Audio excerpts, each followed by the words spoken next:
Good morning विद्यार्थियों। BA first year के तमाम विद्यार्थियों का हार्दिक स्वागत है पॉलिटिकल साइंस पेपर सेकंड की इस क्लास के अंदर। इससे पहले वाली क्लास में हमने भारत के संविधान की विशेषताएं आपको बताई थी। अगला चैप्टर जो है वो आपका भारत के संविधान में मौलिक अधिकारों के उपबंध को लेकर है कि हमारे संविधान में कौन कौन से मौलिक अधिकार हमें दिए गए हैं, उनकी संख्या कितनी है और इस मौलिक अधिकार के प्रपत्र की विशेषताएं क्या क्या है। सबसे पहले तो हम अपने संविधान निर्माताओं के शुक्रगुजार हैं कि उन्होंने एक विस्तृत अधिकार पत्र की व्यवस्था हम लोगों के लिए की। और सबसे बड़ी बात है, ये अधिकार पत्र न्यायालय में परिवर्तनीय है। अगर हमारी संसद या हमारी कार्यपालिका या राष्ट्रपति द्वारा जारी किया गया कोई भी आदेश या अध्यादेश अगर इन मौलिक अधिकारों का उल्लंघन करता है तो आप न्यायालय में जाकर इन मौलिक अधिकारों को प्राप्त कर सकते हैं। मूल बात यह है कि ये मौलिक अधिकार न्यायालय द्वारा परिवर्तनीय है। सबसे पहले हम बात करेंगे मौलिक अधिकार हमने लिए कहां से हैं। हमारे ये मौलिक अधिकारों का उपबंध जो है हमने यूएस के संविधान से लिया है। वहां और यहाँ के अधिकार पत्र में एक फर्क यह है कि वहां पर मौलिक अधिकारों की व्याख्या का अनन्य अधिकार जो है वहां के सुप्रीम कोर्ट को प्राप्त है। वहां का जो संघीय न्यायालय है वो नैसर्गिक न्याय के आधार पर किसी भी समय मौलिक अधिकारों की विवेचना कर सकता है व्यक्ति के पक्ष में। हमारे यहाँ फर्क यह है कि हमारे यहाँ पर संविधान में जो मौलिक अधिकार दिए गए हैं उसके अलावा अगर मौलिक अधिकार आप प्राप्त करना चाहें तो वो आसानी से आपको प्राप्त नहीं हो सकते। यद्यपि 1980 के बाद हमारा संविधान भी अमेरिकी तर्ज पर आगे बढ़ा और हमारा न्यायालय जो है मौलिक अधिकारों की प्राकृतिक व्याख्या जो है करने लगा, जिसे हम कहते हैं नैसर्गिक न्याय की व्याख्या। तो आज हम चर्चा करते हैं मौलिक अधिकारों के बारे में और सबसे पहले पढ़ते हैं मौलिक अधिकार समता का अधिकार। यद्यपि ध्यान रखना हमारा मौलिक अधिकार प्रपत्र संविधान के भाग 3 में वर्णित है और इसका विस्तार आर्टिकल 12 से लेकर 35 तक है। आर्टिकल 12 के अंदर राज्य की परिभाषा दी गई है कि राज्य के अंदर कौन कौन से पदाधिकारी आएंगे, कौन कौन से लोग आएंगे। और आर्टिकल 13 जो है उसके अंदर न्यायालयों को यह अधिकार दिया गया है कि अगर उन्हें लगता है कि इस उपबंध का कोई भाग ऐसा है जिसको समाप्त किया जा रहा है देश की विधायिका द्वारा या देश की कार्यपालिका द्वारा, तो आर्टिकल 13 न्यायालय को यह न्यायिक पुनरावलोकन का अधिकार देता है कि वो इस मौलिक अधिकारों की रक्षा के लिए संसद द्वारा बनाई गई विधि या कार्यपालिका द्वारा जारी किए गए किसी भी आदेश को शून्य घोषित कर सकता है। यानी आर्टिकल 13 न्यायालयों को न्यायिक पुनरावलोकन का अधिकार प्रदान करता है मौलिक अधिकारों के पक्ष में। सबसे पहले हम बात करते हैं कुल हमारे संविधान में 6 मौलिक अधिकार अभी जीवित हैं। मूल संविधान में हमें 7 मौलिक अधिकार दिए गए थे। इसमें आपको पता होगा 1978 के अंदर 44वां संवैधानिक संशोधन हुआ और संपत्ति के मौलिक अधिकार को हटा दिया गया। वो अब मौलिक अधिकारों की श्रेणी में नहीं है और वो संविधान के भाग 12 में विधिक अधिकारों की श्रेणी में चला गया है। भाग 12 जो है वित्त, संपत्ति, संविदा और वाद का है और उसके अंदर आर्टिकल 300A स्थापित किया गया है और उसको जो दर्जा दिया गया है वो विधिक अधिकार। लेकिन इसका अर्थ ये भी नहीं है कि अब संपत्ति का मौलिक अधिकार आपको रहा नहीं है। यद्यपि अब सरकार संपत्ति का अधिग्रहण कर सकती है, लेकिन अधिग्रहण करने से पहले उसको विधि बनानी होगी और विधि बनाने से पहले वो संपत्ति का अधिग्रहण क्यों कर रही है उसको लोक प्रयोजन को भी जनता को बताना होगा। तो सबसे पहले हम बात करते हैं आर्टिकल 14 की। आर्टिकल 14 में समता का अधिकार है। मूल रूप से हम कह सकते हैं कि ये कानूनी समानता का अधिकार इस आर्टिकल के अंदर पूरा होता है। इसमें 2 शब्दावलियां हैं, विधि के समक्ष क्षमता और विधियों का समान संरक्षण। ये संकल्पना जो है विधि के समक्ष क्षमता, ये संकल्पना जो है ब्रिटेन की है, इसे हम कह सकते हैं यूके की संकल्पना है। और विधियों का समान संरक्षण ये यूएस की संकल्पना है। एक प्रकार से हम कह सकते हैं कि विधि के समक्ष क्षमता एक नकारात्मक संकल्पना है जिसमें कहा जाता है कि सभी लोग जो है कानून के समक्ष बराबर हैं। पहले के समाजों की अगर हम बात करें तो तमाम जातियों या वर्गों का कानून के समक्ष बराबर हैसियत जो है वो नहीं थी, लेकिन आज की हमारी व्यवस्था में तो सभी लोग कानून के समक्ष बराबर हैं। लेकिन इस संकल्पना पर अगर हम गौर करें तो अगर हम अध्ययन करें तो भारत का राष्ट्रपति, राज्यों के राज्यपाल, विधायिका के सदस्य जब संसद चलती है तब उन पर वो कानून लागू नहीं होता है जो आम आदमी पर लागू होता है। तो गारंटी जो दी गई है यथार्थ के आधार पर वो पूरी नहीं होती। लेकिन मूल रूप से विधि के समक्ष क्षमता का अर्थ है कि कानून सबके साथ एक जैसा बर्ताव करेगा। कोई अपराध करता है तो प्रारंभिक न्यायालय में उसके खिलाफ वाद दायर होगा, उसको सुनवाई का अवसर दिया जाएगा, वो अपना वकील खड़ा कर सकता है। एक प्रकार से विधि के समक्ष क्षमता जो है वो नकारात्मक संकल्पना होते हुए भी कानून के समक्ष समानता की संकल्पना को पूरा करता है। दूसरा है विधियों का समान संरक्षण। ये यूएस की संकल्पना है और इसको हम सकारात्मक संकल्पना कहते हैं। समान परिस्थितियों में समानता की गारंटी समान होगी। अगर परिस्थितियां समान नहीं है तो समानता की गारंटी नहीं दी जाएगी। जैसे मान लीजिए कि एक व्यक्ति को सरकार जो है वो वकील उपलब्ध करा रही है और दूसरे व्यक्ति को उपलब्ध नहीं करा रही है, तो वो व्यक्ति कह सकता है कि ये मेरे विधियों के समान संरक्षण का उल्लंघन है। तो ऐसा नहीं होगा। कारण यह है क्योंकि जिस व्यक्ति को सरकार विधिक सहायता उपलब्ध करा रही है उसकी परिस्थितियां उस व्यक्ति के अनुकूल नहीं है जो पैसे वाला है। तो एक प्रकार से ये एक सकारात्मक संकल्पना है जिसके अंदर सरकार कुछ भेदभाव भी करेगी तो उसका युक्तियुक्त आधार होगा। जैसे दो जगहों पर, एक जगह पर दो व्यक्ति काम कर रहे हैं, एक महिला और पुरुष, और महिला को प्रसूति काल के दौरान 9 महीने या 6 महीने या 9 महीने की जो छुट्टी मिलती है कि वो घर पे रह सकती है, सब वेतन ही, उसको वेतन भी मिलेगा। लेकिन उसी जगह पर पुरुष जब काम कर रहा है तो उसको ऐसा कोई अवकाश नहीं मिलेगा। तो वो पुरुष कह सकता है कि ये समान संरक्षण का उल्लंघन है, लेकिन तब वो समान संरक्षण का उल्लंघन नहीं माना जाएगा क्योंकि दोनों की परिस्थितियां जो है वो भिन्न भिन्न है। मूल रूप में ये संकल्पना जो है समानता के अधिकार को पूरा करती है। इसे हम कहते हैं कानूनी समानता का अधिकार,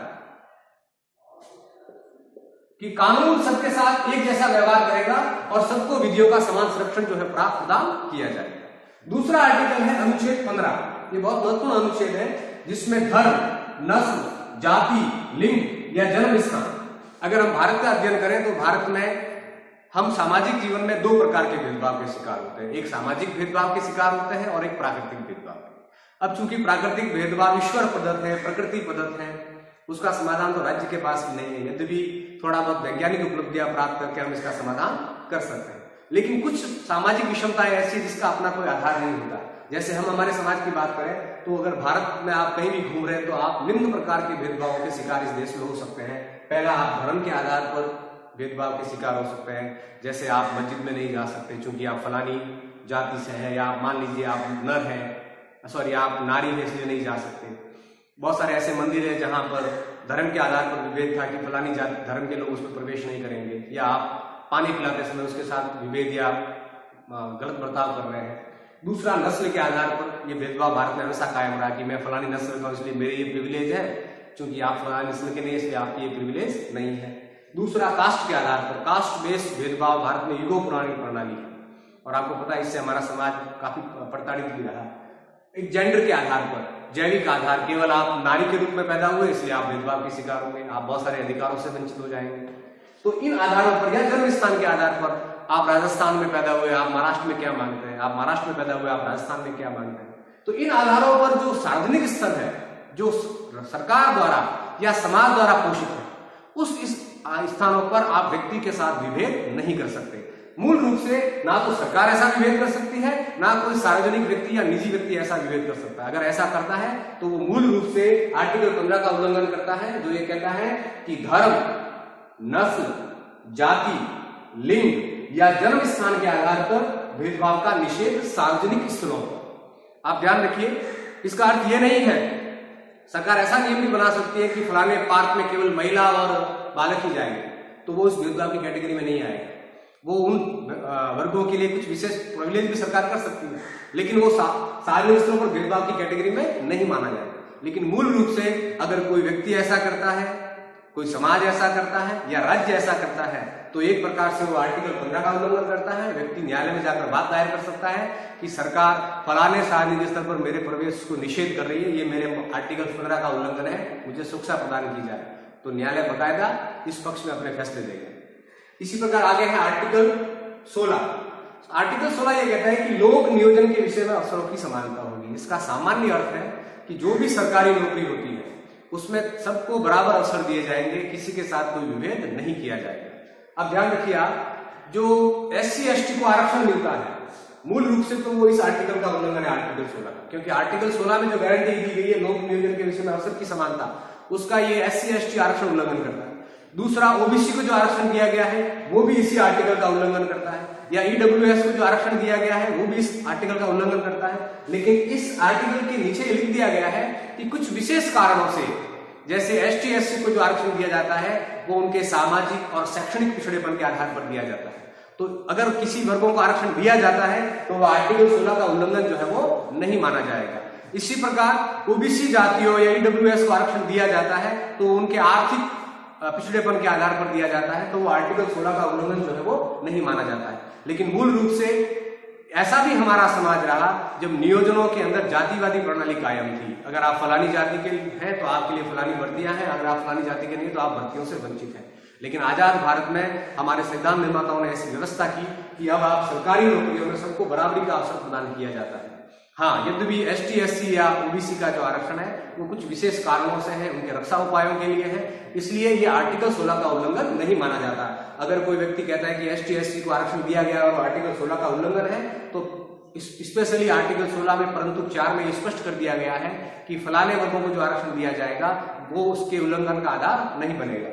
अगला है आर्टिकल 17, अस्पृश्यता का अंत, जिसे हम छुआछूत कहते हैं। ये युगों पूर्व, आप ये मानिए कि हमारे समाज में ये प्रणाली 2000 सालों से कायम है कि आपके साथ जाति के आधार पर विभेद हो रहा है।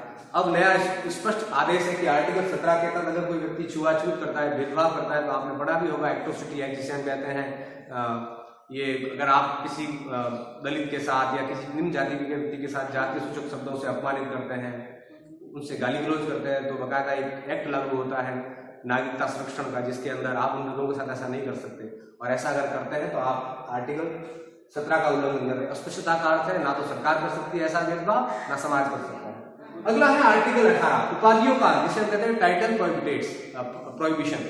इसका बुनियादी अर्थ ये होता है कि उपाधियां जो है वो सामंती अवशेष मानी जाती हैं और समाज में ये पंक्ति विभेद करती है। जैसे मान लीजिए मुझे सरकार ने भारत रत्न दिया, तो मैं अपने नाम के आगे उसका प्रयोग करूंगा, भारत रत्न डॉक्टर ललित कुमार। तो एक प्रकार से जो आर्टिकल 14 में गारंटी दी गई है विधि के समक्ष क्षमता और विधियों के समान संरक्षण की, उसका उल्लंघन होगा।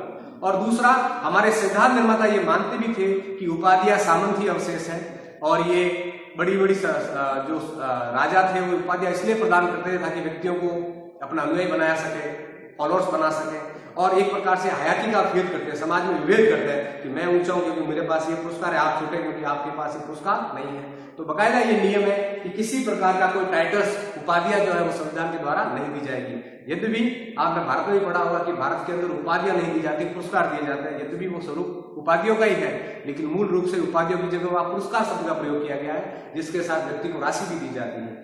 अब यहाँ एक ध्यान रखने वाली बात यह है कि व्यक्ति केवल 2 प्रकार की उपाधियां प्राप्त कर सकता है, एक सेना संबंधी उपाधि